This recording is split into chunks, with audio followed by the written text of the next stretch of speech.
This is the TSG Multimedia Podcast for June of 2024. We're sponsored this month by Podomatic and the TSG Train Crew on Patreon. Thank you very much. Welcome to the longest continuously running train-related podcast of the 21st century. I'm John, your host, and June was a very busy month, including 3 layout tours, Railfair at Ardenwood, the Best of the West, YV Weekend, and a lot more. So let's get straight to it.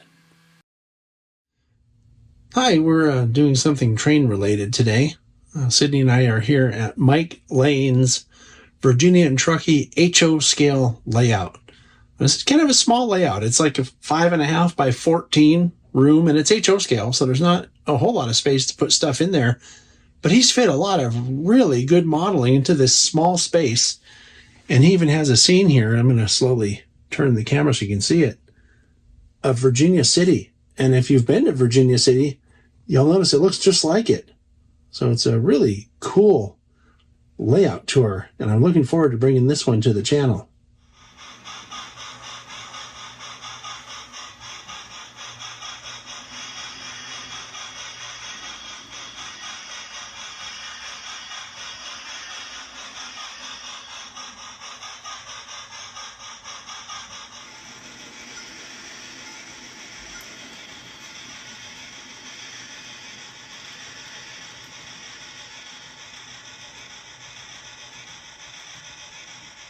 Okay, so I mentioned about the Virginia and Truckee layout that we're looking at today. This is our friend Mike Laine that actually know Mike from the SBHRS. You can see the first, this is a trivia question for people. You can see the first ever appearance of this guy's face on the channel if you watch the SBHRS HO scale layout tour. He was working on an area called San Miguel at the time, and I have been trying to get out here to see this layout that's behind us for like the past 3 or 4 years now, and the stars have finally aligned. Mike, what would you tell someone about your V&T layout if you had a chance? It's a model of the glorious Virginia and Truckee Railroad and Virginia City in its final years of operation in the late 1930s. Almost a ghost town, but still running.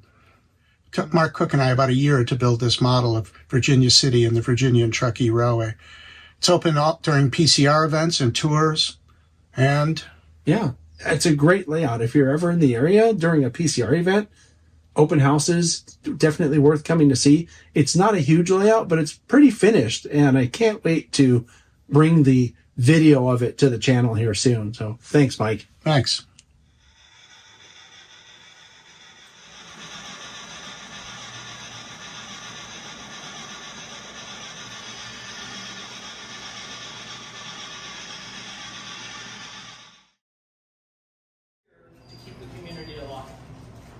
And that part of volunteering is, let's see, where did I have that? Freely offer to do something.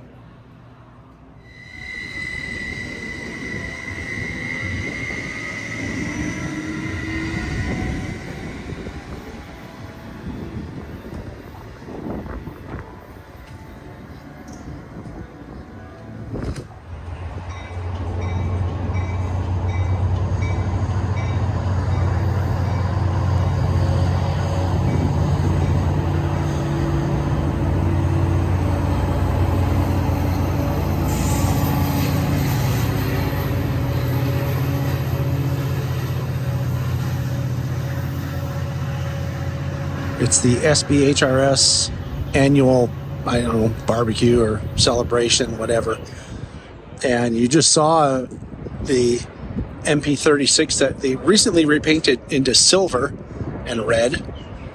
So there was a release of MP36s that came out a number of years ago from a company called True Line Trains. And they made the MP36 just like that. Didn't used to be silver. It used to be a light gray color. It was one of the knocks, at least from me, on the model, is that they got the colors all wrong. But if they just waited long enough, it would have been right. So maybe someone from Caltrain saw how cool it looked and thought, hey, we'll do it in silver next time. But anyway, you also saw my first encounter with one of the new EMUs that they have running out here. They're doing a test run this weekend between San Jose and Mountain View, and I'm sitting at the other side of the platform next to the business car here, waiting for that one that I caught taking off from the station here to come back. And I got my eyes peeled, and hopefully I'll catch it because I want to share that with you. First time I've ever seen one of those things running.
Okay, so it's the end of the time that we're going to be here today. I waited for a long time trying to catch that electric multiple unit coming back south from wherever it went, and I just gave up. I mean, it's after 3 now. I waited for about an hour and a half for it to come back, so maybe they took it all the way to San Francisco or something.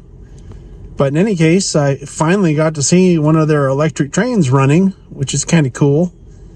And it was actually a really cool event for the volunteers here. And that's it for now. Signing off. Hi. I'm back sooner than I had expected to be back. I'm sitting in my office. I just got home. And wouldn't you know it, as soon as we left, that electric train set came by. I know because there's an overpass when we were leaving, the way the phone routed me to go home. And as we were going over the overpass, I saw the train going past the station.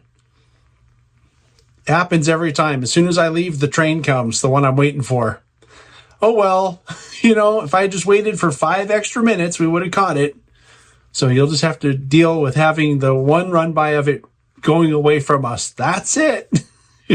We'll catch them soon enough, because before you know it, they'll be running up and down the peninsula all day long. Anyway, that's it for today. I'll check in with you on the next update. I'm doing something kind of model railroad related today. I'm at my friend Seth's house, and I have a Western Pacific SW1500 model that I recently finished an installation of a Blue Nami decoder and speaker into. And I asked Seth if he would be okay with me coming over here to do some running to test it out and also to show you on that video. And while we're at it, I also have some stuff from Class 1 Model Works that came in the mail yesterday or the day before to do a product spotlight on. So since I was here, we're going to do that product spotlight together. And I'll probably have Seth on here on the podcast in a few minutes just to kind of recap what we looked at. It's pretty cool, though. They're wheel set loads for flat cars. So anyway, I'll be back with an update. Maybe I'll show you the SW1500. And by the way, that video, if it didn't come out yesterday, the install of the Blue Nami, that'll probably come out sometime this month. And same thing with the wheel set video. If it's not already out on a spotlight from last month, it'll probably be out sometime real soon this month. So anyway, that's it for now. I'll be back later when something else is happening.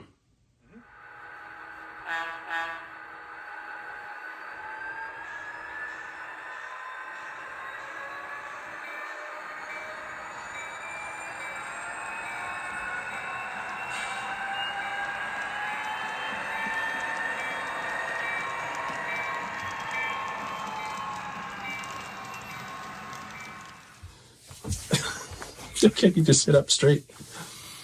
No, you need to slouch so that you don't look so much taller. Because it's I need to slouch? That's better. Because it's making the framing different. It's kind There we are. off. Okay. All right. Well, you have a big head.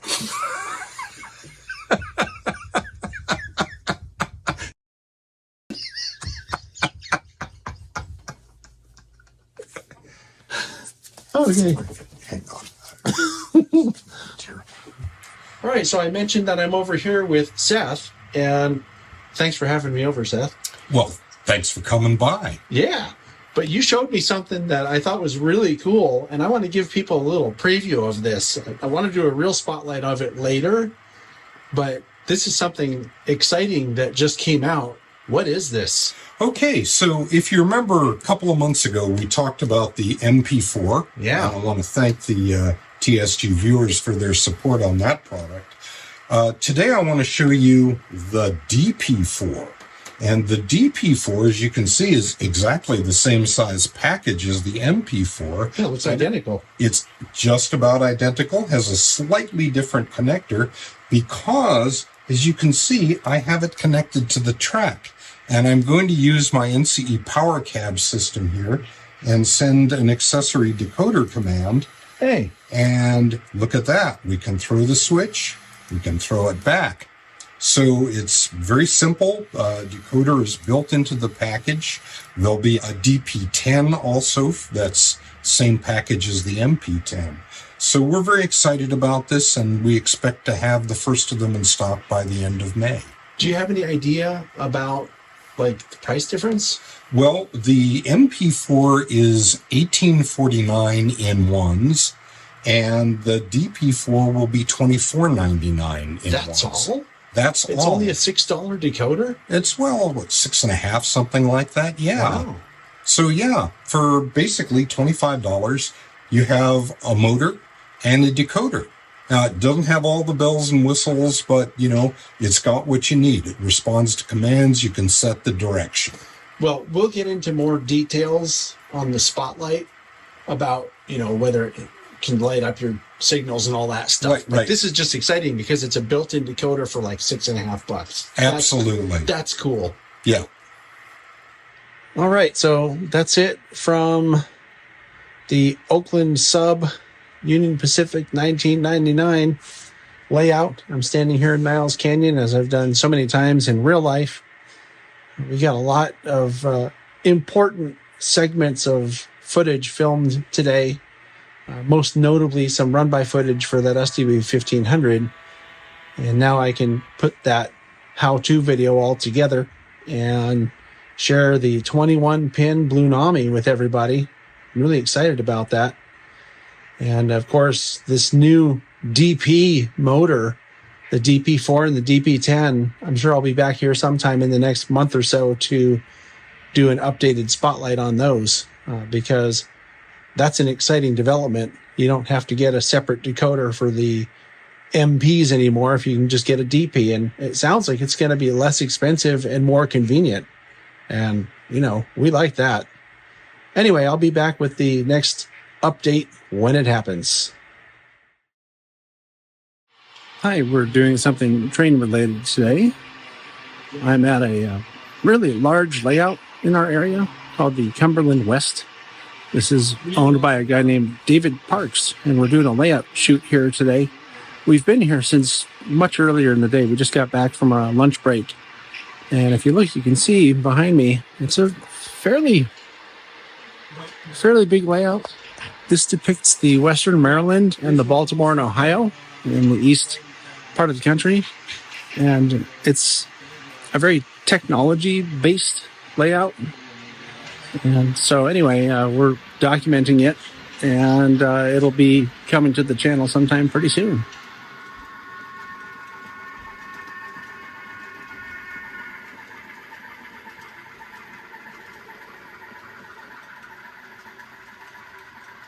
Hi, I'm actually under Dave Park's layout with my friend Leo here, who's our main guy for the layout tour.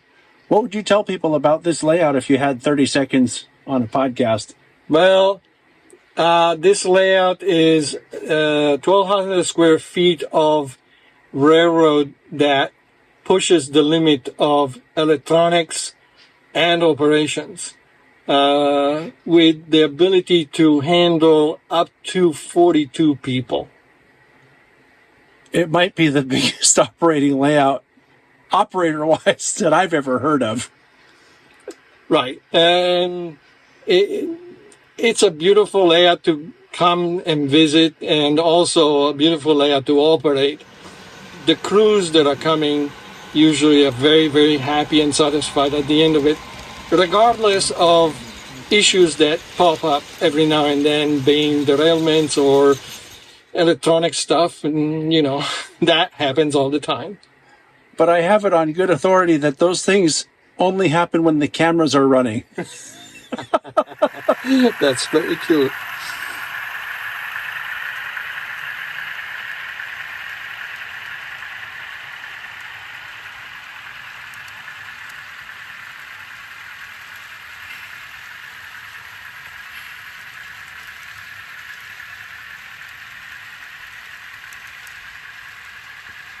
Okay, so I'm back after a long day of shooting, and I have a few closing remarks because this is a layout that's been on the radar for probably about 6 years, and I'm really kind of relieved that we finally got to do it because it's one of those really important layouts in the Bay Area. Maybe the only layout that can do an op session with 40 people or something like that. It's just a really beautiful layout. It's scenic very nicely, and the equipment seems to all run really well, so it has a lot going for it. And then the other thing about it is it's really like technologically advanced. Dave's MO was to take on a system, like a Digitrack system or an NCE system or one of those types of things, and then push it to its maximum limits. And I think it was used, frankly, as a testing ground for some of these systems over the years. So whereas theoretically they may have said something like, this will work as much as you want as long as you just keep expanding it, and he would break it, so he would run it and expand it until it would no longer work, and then say, well, here's your limit. It's not really, limitless expansion. So it's just interesting to hear these stories and know that there are people that live in my area that have been, I don't know, sort of influential on the marketplace for things like that. And it just was really great. Leo, the guy that I was under the layout with, and David and Ed, and we had help there, and Lawrence was another one that was there today. These guys just did a great job. We had a lot of fun. There were a lot of laughs going on. And it's just nice, to be able to have fun while we're working. I'm really tired. I don't know if you can tell from looking, but I'm just completely toasted right now. And I'm just sitting at the computer sort of, ingesting all of the footage into the archive, and I'm really looking forward to getting this layout tour edited and sharing it with you because it's a really cool layout, and as I said, a very important layout. So anyway, that's it for today. I'm so tired. I can't wait to go take a shower and go to sleep. So I'll catch you on the next update, which will happen pretty soon because it's turning out to be a very busy month this month. Anyway, see you then. Hi, it's pretty early today, and we're going to do something. We're going out to a place called Coyote. Oh, boy, you can tell how dark it is now. The sun's not up yet. So we're going to a place called Coyote to film the moving of the Coyote Depot. Something you don't see every day. So there's the depot that's moving. And this is the truck they're going to be moving it with, the flashing lights here. Not the one in the foreground, but the one in the background.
So they were able to pull the depot out. Here it is.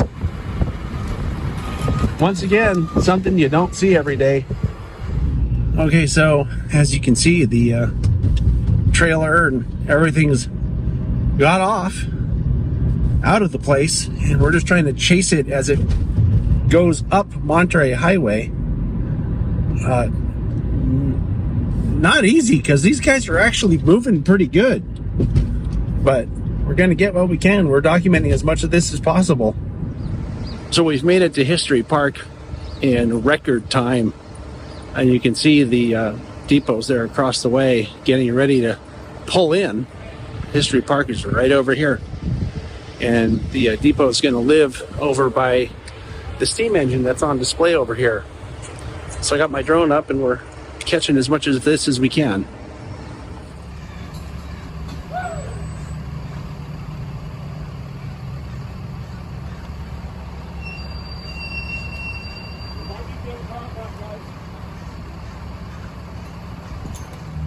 Okay, so as you can see, the depot's in place behind me. Now, it's not fully in place. They're going to come back here on Monday and rotate it about 180 degrees into its final position, and it'll be here henceforth. It's really an interesting thing to watch a crew move something this big. So, but that's it for now, and we'll be rushing home to do a live show with Joe Piazza about his 3D printed Peterbilt trucks. So that's something else that I'll be talking about here on the podcast as this is something we did, and it's probably going to be the very next thing that you're about to see right now. So I might have mentioned this is a really busy day for us. I woke up at 4 this morning, and we went and filmed that depot being moved. And then I had to rush home, and we did a live show with Joe Piazza showing his 3D printing, including this amazing Peterbilt truck. Had a great show. Definitely catch that one on the replay if you have time. And now we are in Newark, California for, two things. First, you might remember on the last podcast during the PCR convention, I came over to Jim Deis's house and showed my friend James his WP layout. Well, we're back in Newark, which is where Jim lives, at Jim's house, because Sydney hasn't seen his layout yet. So I'm going to show that to her today, or Jim will. And then we're going to go over to Jack Burgess's house because he's having a open house today for something that we call YV Weekend. I may come on and talk about that later. But for now, we're at Jim Deis's house, going to go look at his WP layout. Really busy day. I'm already really tired. Soundtracks come out with, I had Dakotas in the A units for no sound. And then Soundtrack came out with a Dakota just with sound. The sound check. Mm-hmm. So I don't usually do this for podcast videos, but this was the first time our top secret producer got to see Jim's layout. Yeah. So what did you think about Jim's layout? It was beautiful. What scenery, wonderful, and it's my favorite railroad anyway, so What is your favorite railroad? Western Pacific. So Oh, yeah. So it was wonderful to see places that I had actually been and could imagine and picture the real life, and then look at the scenery and admire what a great job that was done in the layout. So it was wonderful. thank you very much, Jim. I'm sure you're probably going to see this at some point. And Thanks, we Jim. really appreciate having a chance to come over again. And now we're off to Jack's, and we'll go see what's going on there. Go look at another masterpiece layout. So here we go. Go hunting and do all kinds of stuff. And we Don't you have enough of this layout? all the time. You can never get enough of this. A car with us, and it was in April '39 that they replaced the cables one of the times. Now that was the original cable I used. So they were replacing the cable every year or something, or 6 months, I can't remember. And then a company in South San Francisco. The month and the year. Let's get in your mind as you were. As many times as I've been here August 1939. and seen this, it never gets old. People say they might have a 60. Well, you can tell them 60. Hi, I didn't come on yesterday after visiting with Jack because I was too tired, but did get to go and visit, stayed for quite some time, saw some other friends that we haven't seen in a while. And today is actually day 2 of YV weekend. And day 2 is going to consist of riding on the YV 330. That's the observation car that you've seen on this channel a couple of times, or a few times really. Jack has that very well-known model of it. He has one in HO scale, and he's building one in O scale now. And the real YV 330 lives up here in Niles. So we're going to ride behind a steam engine on that car today. Should be great. And Wes Swift, who owns the car, has done a really good job preserving or restoring it so far. And so may have something on that. But in the meantime, that's what's happening today. So this is the 330 right behind me. You can see the drum right here, drum head. And there's been a lot of work done on this car since the last time I saw it, including lights that have been polished and installed. It's amazing how much work goes into the restoration of one of these things. And it seems like a never-ending job. But it does get finished eventually, and this will be finished eventually. My guess is once it is finished, we'll have a video all about it. But it's cool to see the progress.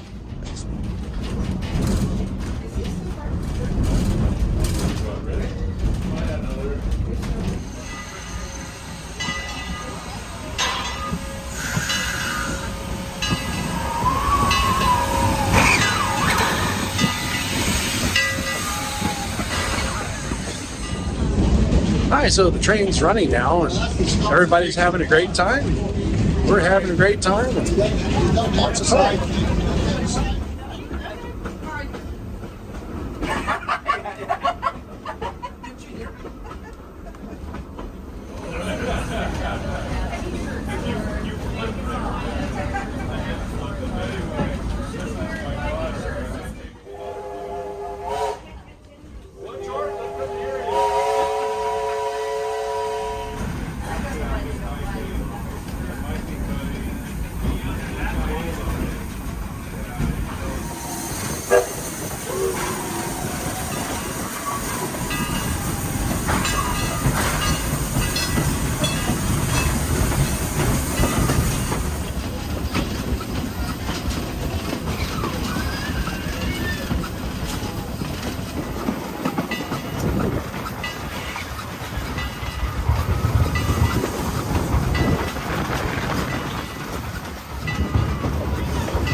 So we just finished our first run to Senol and back here to Niles. And I'm not sure, but I think we're going to get back on the car and do it again. And no one's having any fun here today. It's just awful. So the second run has come to a close. And most of the people that came today have already left. But some of the more diehard people are still riding. And some of us have to ride because we have to get back to Brightside Yard where we got on the train. That's where the car is parked. But it was a really good event today. Boy, everybody had a lot of fun. I'm surprised I'm not hoarse from talking so much, at least not yet. But the YV weekend, there's one more sort of event tomorrow. It's a very loosely organized thing. But anyway, I'm still deciding whether or not I'll be going to that. It's basically, they're going to have this car on a private charter tomorrow. And the idea was to try to catch videos and or pictures of it on that run tomorrow afternoon. So, but anyway, I think that's it for now anyway. If anything else happens today, I'll come back. But otherwise, we're done. And I'll see you on the next update. Whatever it is, whenever it is. Hi, I'm back again. And today is the third day of what I'm calling YV weekend. And what happened was there's a special charter up here at Niles Canyon. I'm sitting in Senol right now. That's the Senol Depot. You might remember I was here recently with Jack and Jackie looking at places to film the trains. And we saw the rail bus there, right, from the skunk train that now operates here in Niles Canyon. Well, the reason we were up here that day was for today. We were kind of scouting places where we wanted to try and record the train. So I got here a little bit early, and I'm going to try to catch the train pulling into the station so that that private charter can load up here. And then we're going to go probably only to one place in the canyon because I don't think that we're going to be able to fight the traffic in order to get to more than one place. Because this is a weekday. Normally we're up here on weekends, and it's not that there's a lot of traffic through the canyon all the time, but they have a one-way control on the highway here. It's Highway 84 through Niles Canyon, because this past winter we had a lot of rain, and there was a pretty significant washout of the highway. So it's a light that lets people through in only one direction for like 4 minutes at a time. And well, let's put it this way. It's not really very conducive to train chasing. Now, we might get lucky, and when we're on our way back to Senol, we might catch it green, but there's no guaranteeing that. So probably what we'll do, at least what I'll do, is I'm going to be here for when the train arrives, because it's not here yet, as you can see. And then they're going to get here at some point, probably before the train gets here as well. But we're going to get in the car and go down to some spot on the line, probably Farwell Bridge, I'm guessing, and just try to catch the train there. And then, we'll try to get back up here as fast as we can. And if the stars align and we catch the light green, we'll get another arrival here at Senol. At least that's what my thinking is at the moment. But anyway, that's it for now. Third day, YV weekend.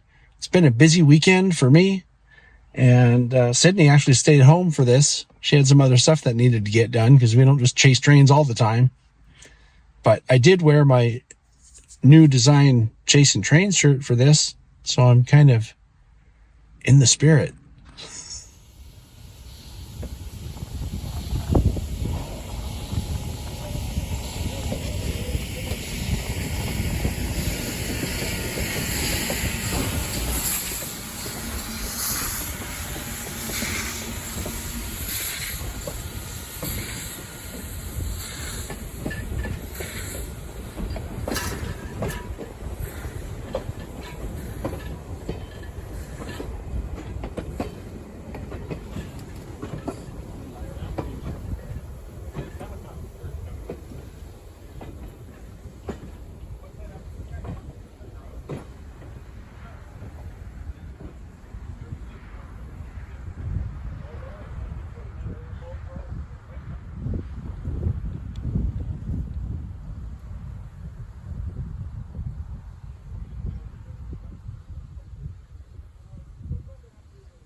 right. So it's a little bit later, and I came home a little earlier than I expected to because my batteries ran out on the drone.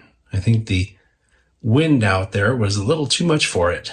So ran out of juice, and it was still another hour and a half before the train would get back to Sunol. So I just came home, kind of beat the traffic a little bit, which is good. But I was able to get a shot that I've never seen before, which was taken from the west side of the bridge. I can't remember what it's called. I think it's Arroyo de la Laguna or something like that. And it's a cool shot. I mean, check this out. I've never seen this taken before, especially not from this side of the bridge. Light in the afternoon on the Niles Canyon Railway is pretty challenging. So I'm glad that I came home when I did. So, but the YV weekend was a really good success, I think. 3 days of really cool stuff and YV related stuff. It was really great that they had the private charter today with the 3:30 on it. That's something that gave us an extra day of something to do. So anyway, that's it for now. Great weekend, and I'll see you all on the next update.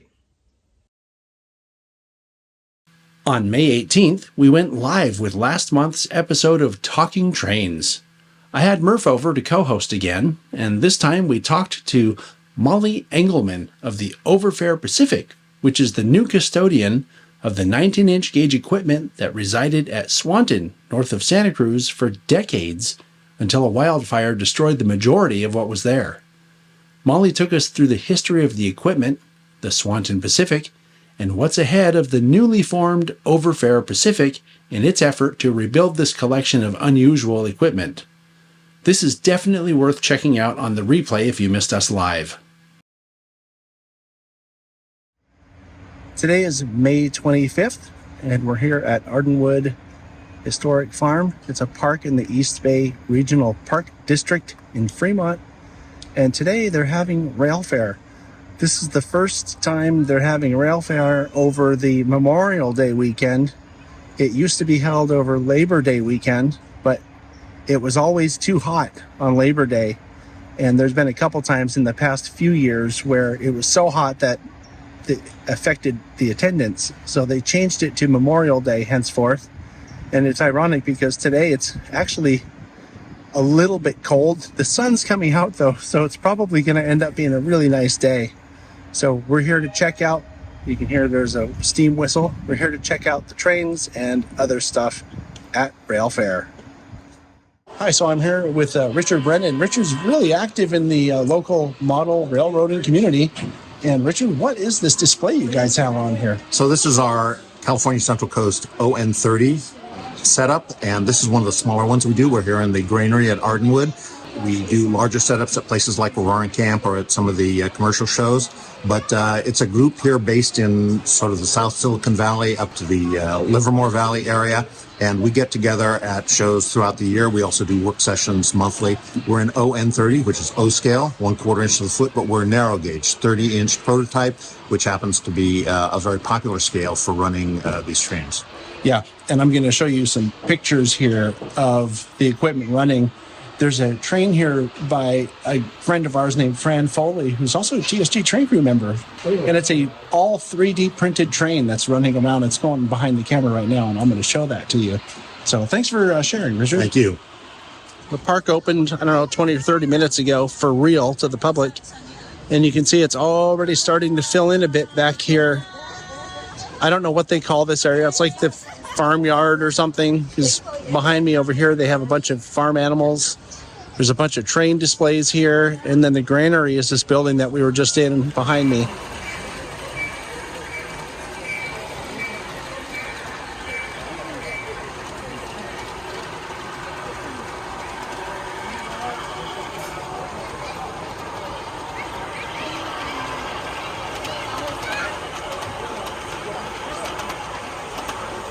It's a fun hobby for us, and we always enjoy coming out here and seeing the trains run and getting to run our own trains here. Running out. This is one of the best railroad-related events in the entire Bay Area, especially for families. So if you have kids or whatever, definitely a must-do. Put this on your list of things to do with your kids because it's just a great event. There's all kinds of stuff that's low to the ground so that kids can get involved and see things. Like you'll notice the tables behind me, both at this Diablo Pacific and at the live steam display where those tents are behind me. That's also low to the ground so that kids can see it. Now, that doesn't mean they're supposed to touch anything, but they can certainly see it because it's right at their level. So, great event for kids.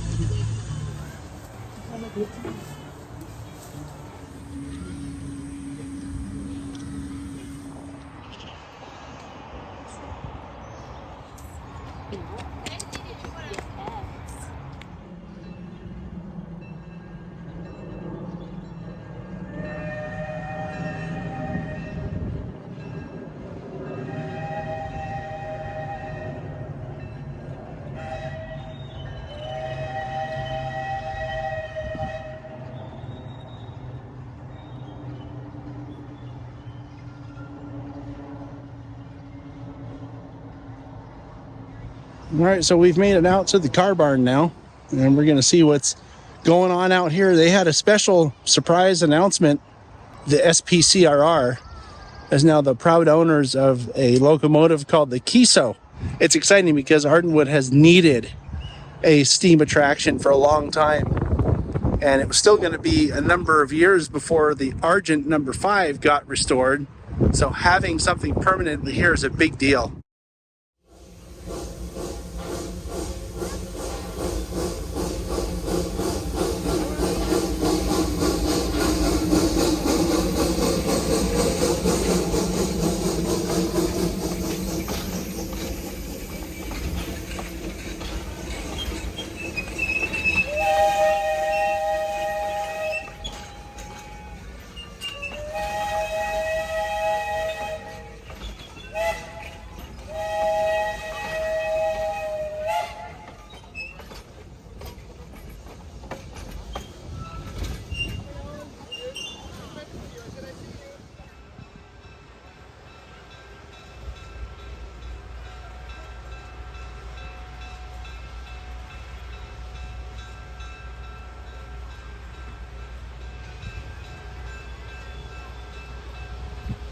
I'm in the process while we're here of making a video about this event, and you'll be able to learn more about that steam engine from a guy named Jay Martinez, who was in charge of that project when that video comes out. So watch for a video about Railfair right here on the channel. So anyway, we're going to ride the train up front and catch some action up there. There's a visiting engine that I took this video of earlier. That's the Deanna. And so that doesn't always run here. It's visiting for this special event that happens sometimes at Railfair. They'll have visiting equipment. So anyway, that's it for now. More updates later. So we're standing in line waiting for the train, and I noticed this wheel set rack. And I had mentioned how on a recent product spotlight sometime within the past month or two that wheels are stored this way in real life. We were talking about a Class 1 Model Works wheel set rack, and I said they're normally stored offset, and this is what I'm talking about. This is another one of those places where we have wheel sets stored, not one after the other, but offset so that you can fit more in the same space. And I was just standing in line going, wait a minute, I was just talking about that recently.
We've made it back to the front of the park now. It was kind of a nice little ride. I haven't done that little ride in quite some time. And boy, it's sure turning into a really nice day here today. Still just a tiny bit on the chilly side, but the sun's come out and it's a bit warmer. Pretty nice.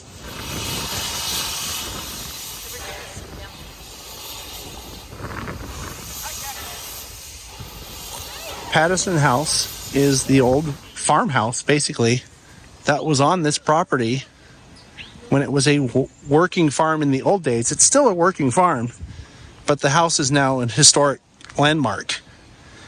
And it's just a really cool, amazing structure.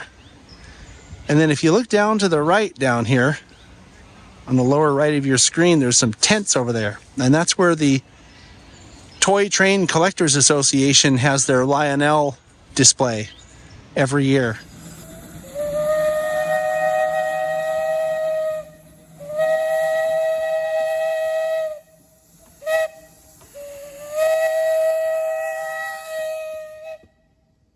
We're headed back to the car, done at Ardenwood for the day.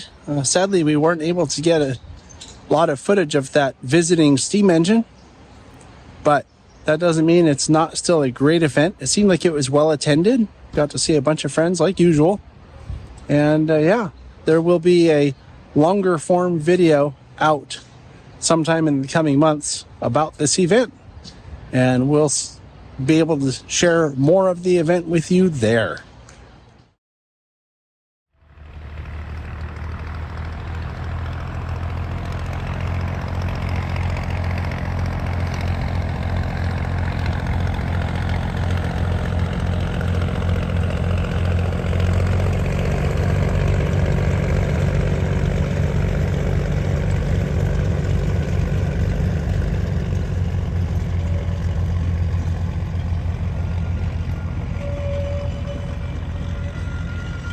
We're at the Pacific Coast Railroad at Santa Margarita Ranch in Santa Margarita, California.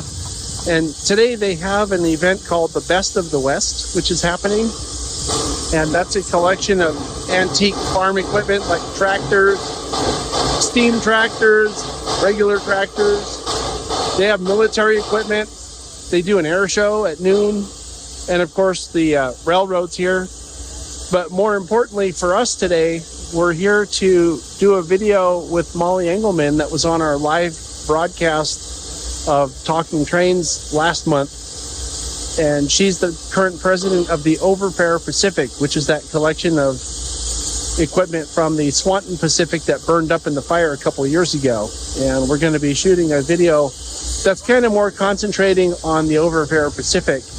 And since we're here, we're going to be shooting a bunch of other stuff as well that I would like to make into a standalone of, that's kind of an update on the Pacific Coast Railroad, because they have more equipment running than they had last time. It's really cool to see these machines that are, 100 years old or more running like they're new and looking like they're new. So that's what we're doing today.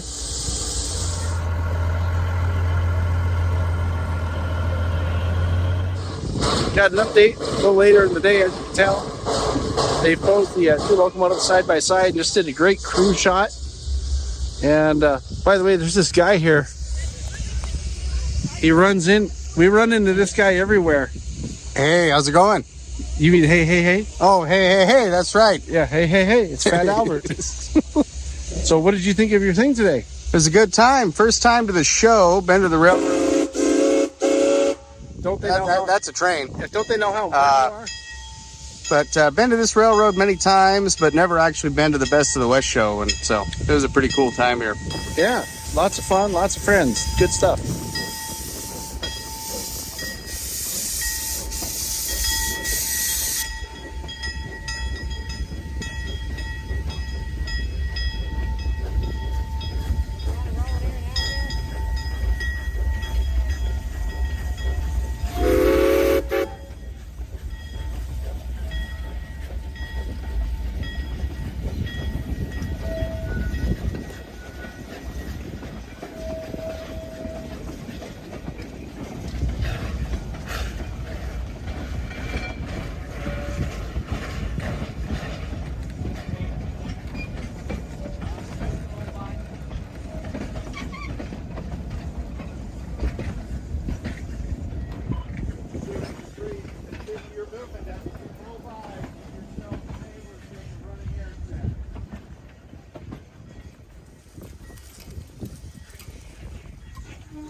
Hi, so this is the next day, and I'm here with Paul Deis. You've seen Paul on the channel before a few times.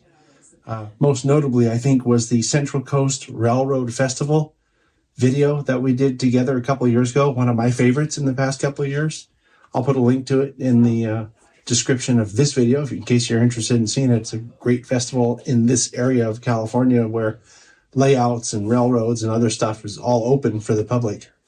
But Paul, we're going to shoot your layout today. It's been a long time coming. I think we've been talking about doing this for at least a couple of years now. What would you tell someone on the podcast about your layout if you had a minute or 30 seconds? Excited that we're doing it. Finally, right? Finally. And I modeled the Southern Pacific Railroad coastline from San Luis Obispo to San Miguel as it was in 1949. Mm-hmm. And the couple of years it took was fine because I finished a whole nother town. Right. So there's even more to see. More scenery. Yes, more scenery, more buildings, more stuff. It's just fun to share the layout, fun to share how I did things to help people figure out how to do theirs. Mm-hmm. Even share my mistakes. So you can learn from my mistakes instead of make new mistakes. Right. Make only new mistakes. Yes. Right? Yeah. So we're doing that today. I'll probably come back on a little bit later with a little update or whatever. But this is today. So let's go have some fun. Sounds good. Let's get her done. Yeah.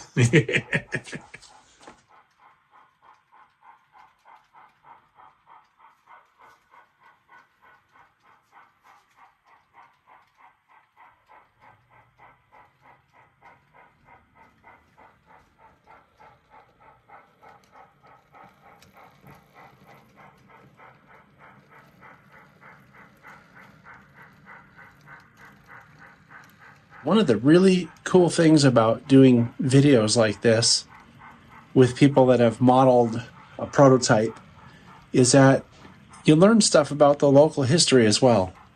And I'm learning about how SP operated in the area that we're actually standing in right now by filming a layout tour that's modeled after the same area. So it's pretty cool. And some people are really good at telling these stories, and Paul's one of them.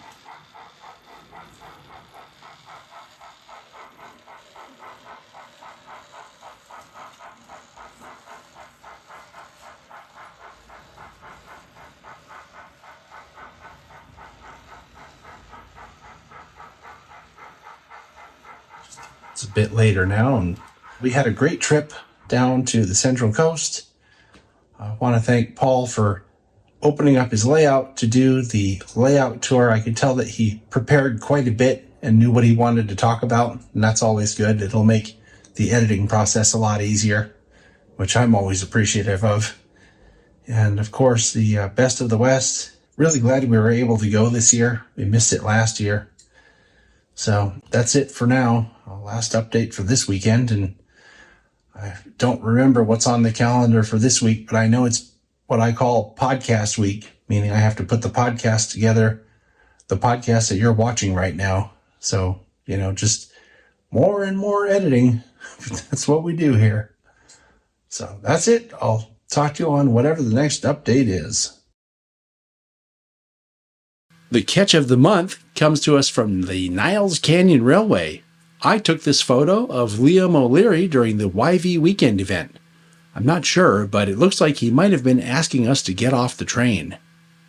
If you have a train or model catch that you'd like to share on this program, please email it to podcast@tsgmultimedia.com.